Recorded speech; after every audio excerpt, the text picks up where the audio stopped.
Welcome guys sa akin channel. For today's video pala guys ay pag-uusapan natin kung paano nga ba mag-complain dito kay CocoDP app. So ayan guys, tuturuan ko kayo step by step. At please guys, don't forget to subscribe to my channel para updated po kayo sa ating mga panibagong i-upload dito sa ating channel.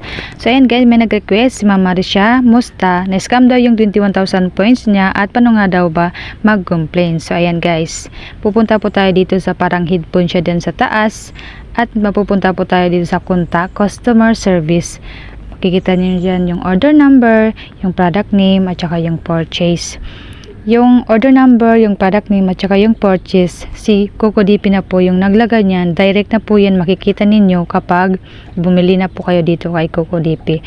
So ayan guys, kung ano nga ba ilalagay ninyo yung mga request nyo, yung complaint nyo dito kay CocoDP, dito lang po sa reason for your request. Ilalagay ninyo po dyan sa may malaking box na yan. So tapos dito naman po sa baba, makikita ninyo dyan yung upload attachment, pictures or video na patunay na bumili kayo kay CocoDP na hindi bumalik. So ayan guys, isasubmit nyo lang dyan.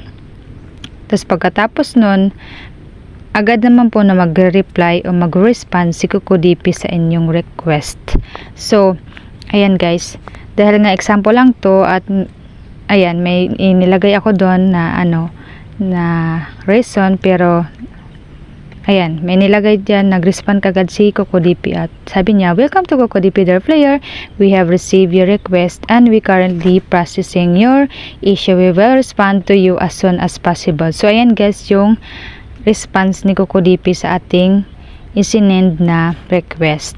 So ayan guys, sa susunod pa pong mga mga popo user o mga customer ni CocoDP na bumibili sa kanila ng mga coin, sana po before po kayo magbili, siguradin ninyo po yung ID number nyo na sa inyo po talaga yon at ayun nga, para wala po kayong problema sa app nila. So ayan guys, sana po naistindihan nyo.